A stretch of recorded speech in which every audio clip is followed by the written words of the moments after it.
Hi, this is Billy Earl, and welcome to Lower Shore Politics. Jared Schablein is our guest today. Jared is the president of the Lower Shore Progressive Caucus, the chairman?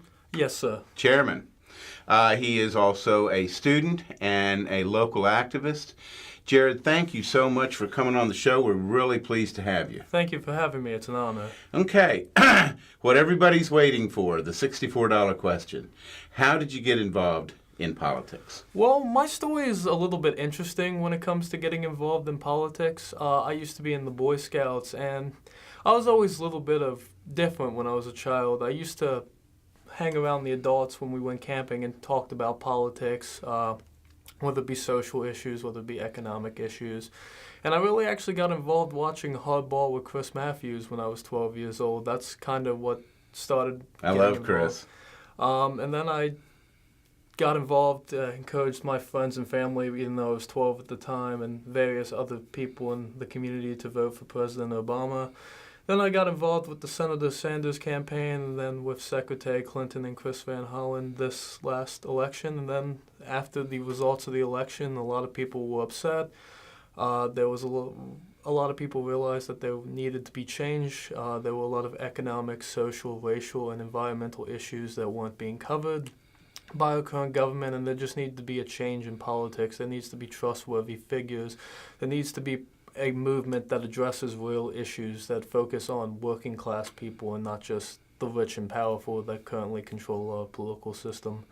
So that's how I ended up with the caucus, creating the caucus. When you first got involved, were you doing field work? I was not. When I first got involved, I really didn't know much about politics. As a 12-year-old, I just talked to who was in my life, what was in my inner network.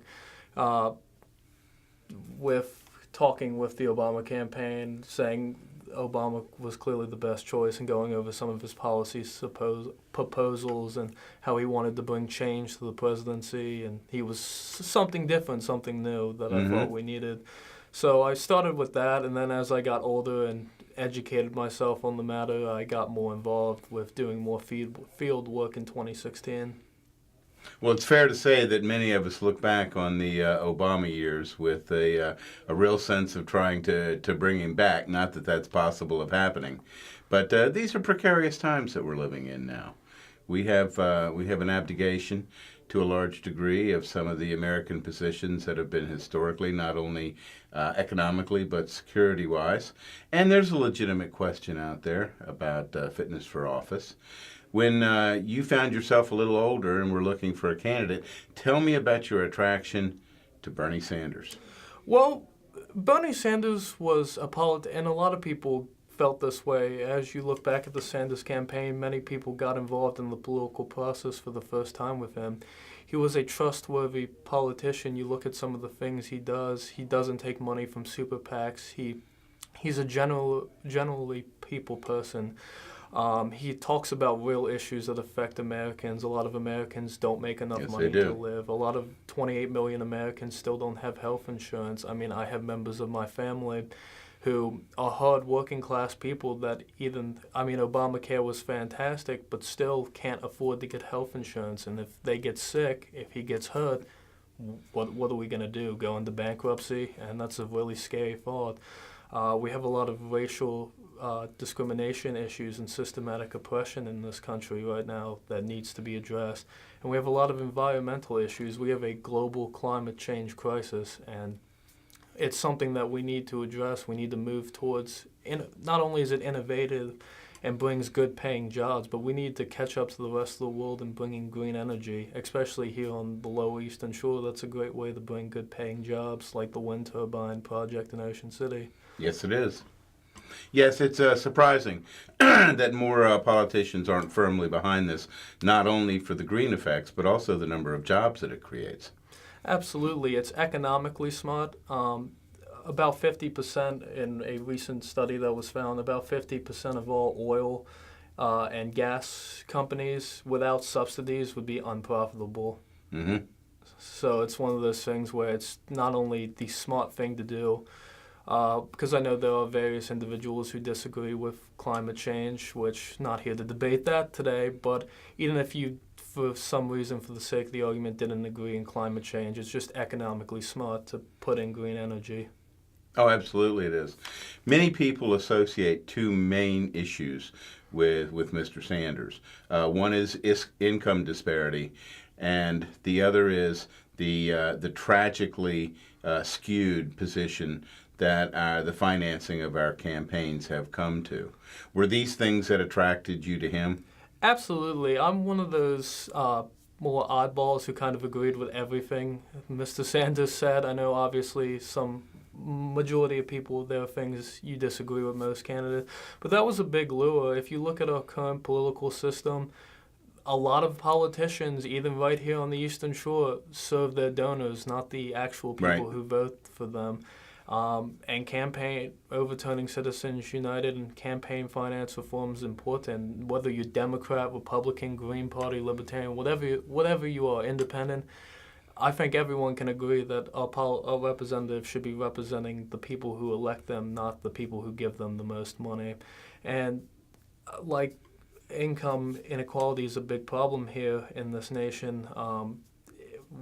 Things like the minimum wage not keeping up with production, or inflation, things like there's a lot of people in this country who are struggling to get by, facing a lot of debt, living paycheck to paycheck, and the American dream's at risk, and we need to make sure that the working class people of this nation can get enough money to have that American dream, to buy the house, to have a good paying job, to put food on the table for their family, to have their kids be able to go to college and have a better life than them. And I think that's what that's all about, being able to build up your life and then giving your children or your other members of your family who are younger a shot to do better, to move up and be successful in life. Yeah. How are you feeling about Mr. Sanders entering the presidential race for 2020? Me personally, I hope he does enter. I feel like I still very much support Senator Sanders. I think he has an understanding of what the American people want, what the average working person wants. His movement is definitely what we need, and especially after President Trump, we need someone who can rebuild America's reputation in the world, and address it's gone down pretty drastically. Yes, it has, and address the economic, social, racial, and environmental injustices we face. And I feel like he would be the best person to not only beat Donald Trump, but actually solve the issues. 80 is the new 70. And I think that somebody like Bernie Sanders doesn't need, in fact, I think it's disgraceful if he is labeled as being too whatever. Because I don't think that applies anymore. I think the standards are different now. I think the entry level for age is different. And if there is somebody out there who can create movement, bring young people into the system, bring minorities into the system, and let's say bring all of those people who occupy the class of not corporatist Democrats and not establishment Democrats, somebody who can bring that in, that's him. Absolutely, and I've heard the argument several times that he's too old, or he won't bring in young Democrats or young people in general. I think that's true. As someone who is 19 years old and a young Democrat and a young activist, speaking with several people my age, both Democrat, Independent, Republican, whatever, he does a good job at actually understanding the issues that millennials and other young people face. He understands the struggle of going out of college with $50,000 in debt when it used to not be that way. You used to be able to work a summer job and be able to afford a semester in college. Not anymore. Not anymore. You'll be lucky if you get out of school without $20,000 in debt. At least the average was $27,000 something for the class of 2016. My daughter, who's a millennial, graduated 3 years ago from the master's program in public health at Johns Hopkins. She was there 18 months and had $115,000 in debt. We've established relationships with some of our allies abroad, myself with people in the Czech Republic or other European nations, and I always talk to them about paying for college about how expensive it is, and it just blows their mind. My friend goes to school, he's getting his master's degree in medical engineering in a university in the Czech Republic, and he gets paid to go to school, and he just can't understand why the United States does not invest in its young people in a global economy where we're in competition with nations like China, Russia, the Czech Republic, our allies. We need the most educated workforce humanly possible to not only bring innovation and advancements, but to just compete in this economy. I mean, if you're starting a business and you see that people in Germany are a lot more educated than people in the United States and are a better worker, where are you going to start your business? Yeah. Yeah, that's exactly where it's going. Although there is another element that I find perplexing also. It was said during the election that Bernie Sanders can't win because he's a democratic socialist. It seems fairly obvious that we have been a democratic socialist society since the early 30s, and that we have put in place many programs that are safety nets for the poor, for the disadvantaged, for minorities, and that these have been positive and productive programs. I think there's a terrible misunderstanding of who he is and what he's asking for. When they look at Medicare and Medicaid, and yet they see an overwhelming positive polling on it, how is it that we can say that we want insurance companies to run something like single payer, which is another big issue that he's run on? How can they claim that single payer has problems that other programs don't have? It seems hypocritical, but once again, if the donor are the big insurance companies, that's what people are going to say. Absolutely. You look at every other industrialized nation but us has a single-payer healthcare system in some facet or another. And it's a lot more efficient than our current system. It's actually, a Medicaid for all system would actually be cheaper than... Yeah. And it takes obviously, with the current healthcare system, there's parts where businesses have to provide health insurance for their employees if they have over a certain number of employees. And that really bothers me in the sense of it shouldn't be the business's job to provide healthcare when we have a system everywhere else in the world where the government does it. You get better healthcare, it's cheaper, and it takes the burden off of individuals and the businesses so they can focus on hiring more people, investing back into their businesses, and bringing jobs. It's whether you're looking at it from a moral standpoint, an economic standpoint, or just a practical standpoint, Medicaid for all is the solution to our healthcare needs. And yeah, a lot of people Bernie Sanders did call himself a democratic socialist. That's something I personally identify myself with. People try and use that for what it's not, as an attack. If you remember when Medicaid was started, they said, we have to stop Medicaid, it's socialism. Yeah. Or when Medicare, or all these other safety net programs, they scream socialism, socialism, socialism. We gotta stop socialism, socialism. And if you look at what these problems actually do, Medicaid is the most popular program that we have and the most effective one. Social Security got our elderly poverty rate down to, is it 10% or 5%? Yeah. All these programs work, and they just try and twist that one word into making it something that it's not. When you actually listen to what Senator Sanders' message is, and you look at the policies he's proposing and look how it works other places in the world and read what they are, you realize that none of this is radical, none of this is crazy to think. This is just something that we should have been doing for a while now, and it's just the next step forward. Absolutely, we should. And there's two other points that are particularly galling, I guess, in this debate.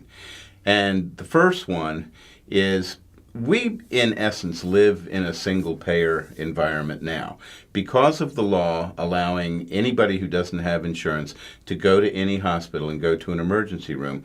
We're providing that care now, but we're doing it in the least efficient way that you can possibly do it, and we're not addressing any of the preventative care elements.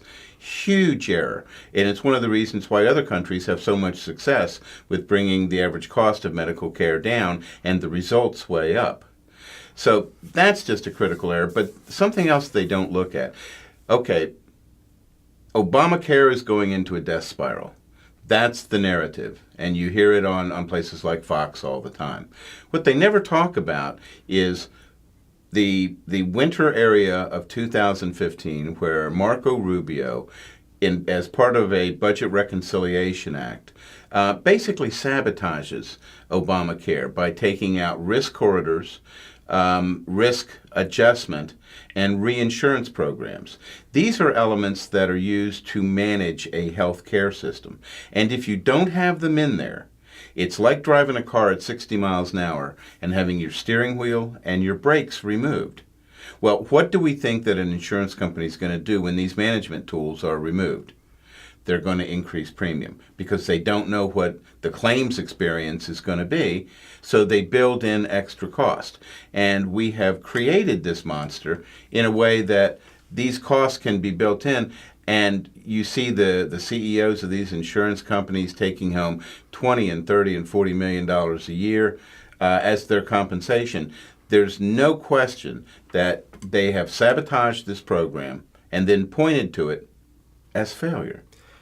Absolutely, and I understand that Obamacare was a great first step. It got millions of new people on health insurance. But meant to be incremental. And yeah, it's a step. Obama originally was pushing for single payer at one point, but then unfortunately couldn't get that done at the time. It was still a period of time when that was viewed as unplausible.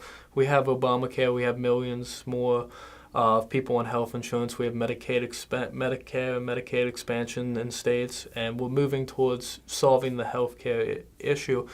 When you talk about the Obamacare being a failure, Fox News and various other organizations, they say that, but it's just rhetoric. If you actually look at it, it's done a lot of good. Is it a perfect system? No. Is it the final solution? No. But if you look at what it's done for the American people, it's got people health insurance. It's lowered the cost than before. No one likes to talk about how high premiums were before Obamacare, and they were a lot higher than they are now.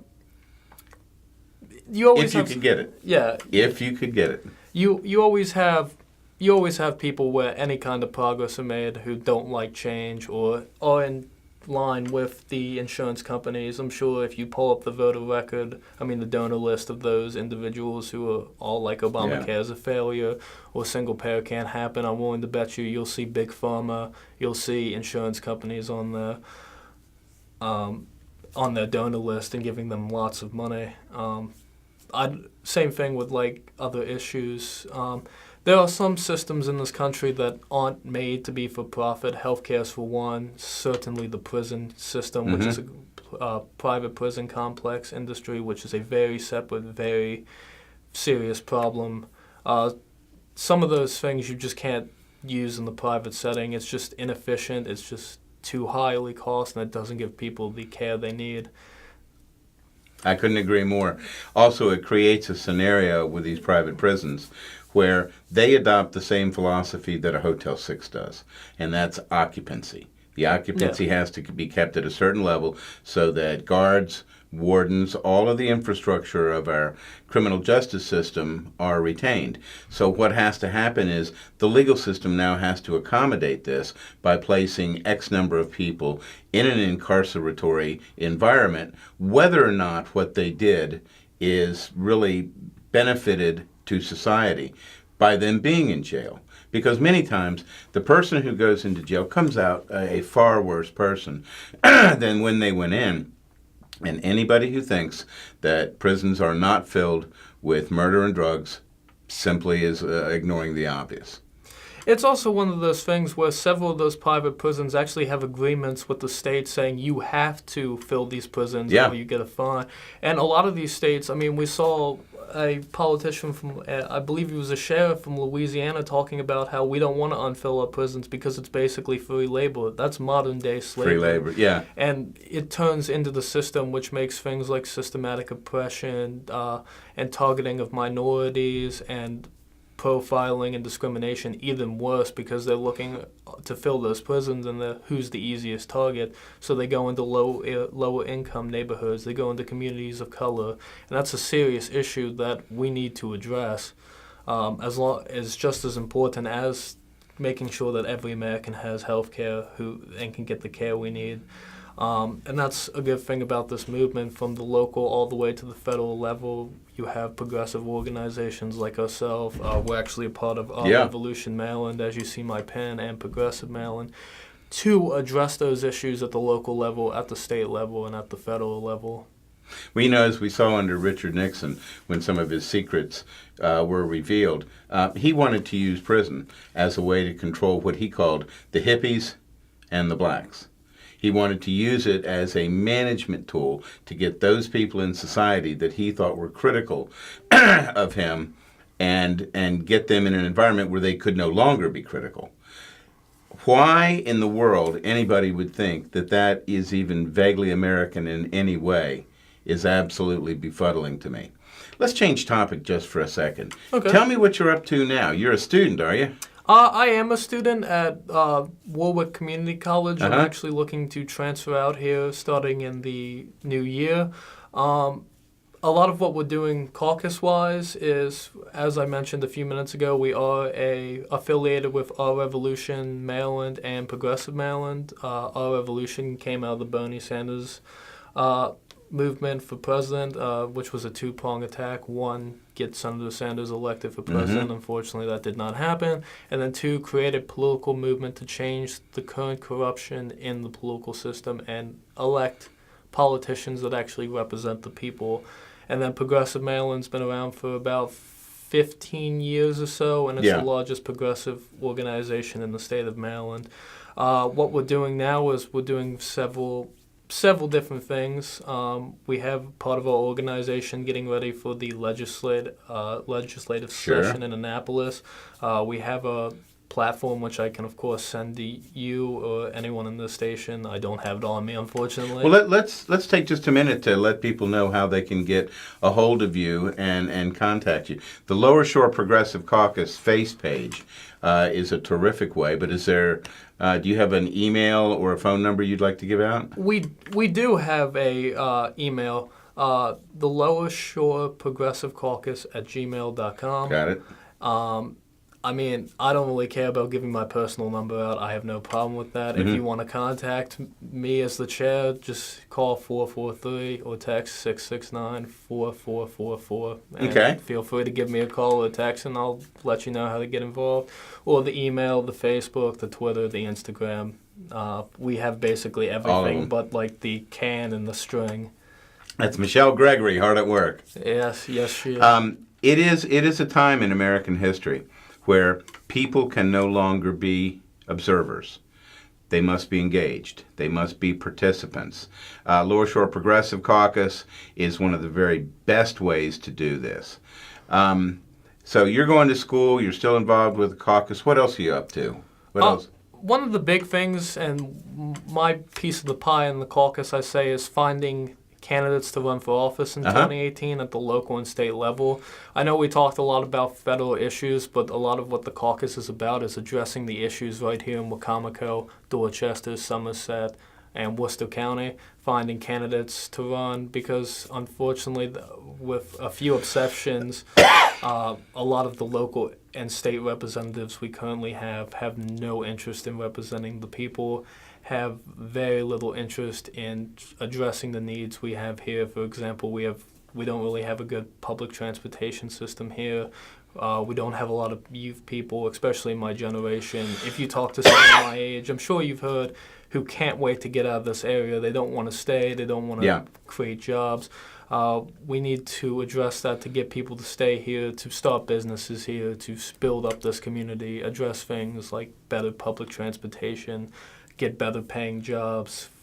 Don't need a brain drain. Yeah, absolutely not. We need to get people to come to this area, and I think a lot of the ways to do that, we actually seen Mayor Jake Day kind of lay out a plan for that in Salisbury. A lot of what he's been doing, I think, can be replicated across the Lower Eastern Shore, as well as some other pieces of information, other plans to get people to come here and to build this area.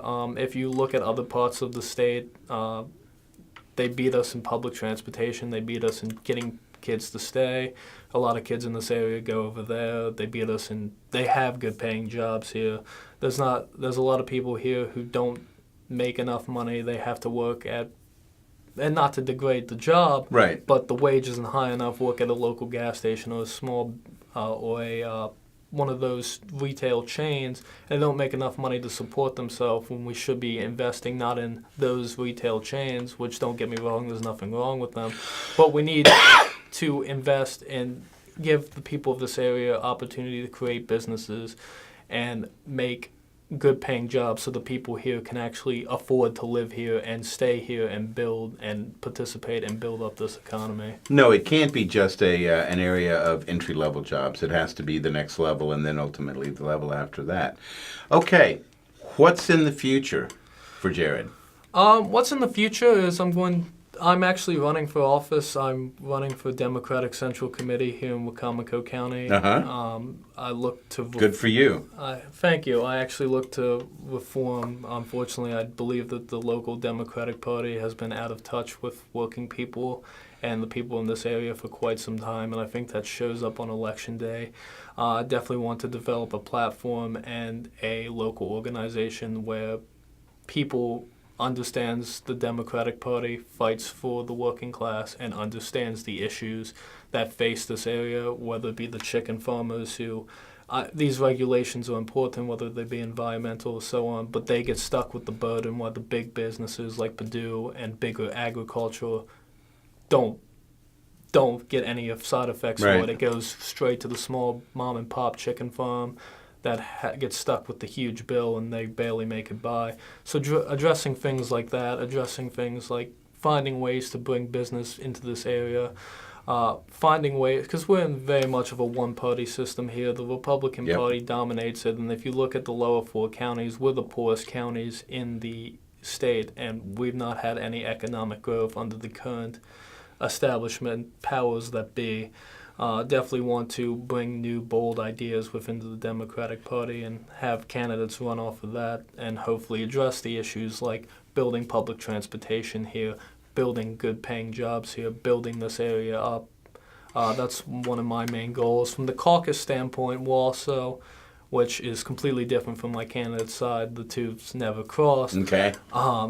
Just to put that one out there, find candidates to run for every position of office. We want to have a candidate for every office in Wacomico County this year. We have several candidates who are interested, who plan on announcing soon. And then we look to do that across the other 3 counties we cover and getting behind other candidates who are in to change the political system. The caucus is nonpartisan, so as long as they address the progressive issues we face, whether it be supporting workers' rights, raising the minimum wage, and several other things, we'll get behind them no matter the political affiliation. Finding candidates to get rid of the current local and state officials who don't have the people's of this area's best interest in mind, whether they're out for the donors, whether they're out for the title of, oh, I'm a state senator, Right. oh, like, look at me, I'm a big shot. Replacing those, getting progressive legislation to help the people in this area pass this coming session, getting involved in the communities and building up communities. I feel like a lot of the history of this area, both good and bad, we need to know both, isn't really known. I mean, we've had several native tribes here. Frederick Douglass, spoke at the courthouse lawn. We've had dark history with lynchings on the courthouse lawn. I think that we need to teach that history because we need a sense of identity here of the culture. Because there's a lot of great history here for the watermen, for the farmers, for stuff like Frederick Douglass, and we have some dark history that needs to be taught to build a sense of like pride in this community and a sense of identity to also help get people to stay in this area. And I feel like through community outreach, we can build stronger communities and develop that sense of what does it mean to be someone who lives on the Lower Eastern Shore. We have rich history here. A lot of people, myself included, didn't really know much of it, and I'm still trying to educate myself on this because it's just not talked about. Yeah, it's complicated and it's not talked about, which I don't understand why. I feel like the history of this area is worth being taught. I don't know how everyone else feels. Yeah. Well, look, I want to thank you, Jared, for coming over today. Our guest today, Jared is with the Lower Shore Progressive Caucus. Check them out, get involved, become engaged. This is Billy Earl, and this is Lower Shore Politics. God bless y'all real good.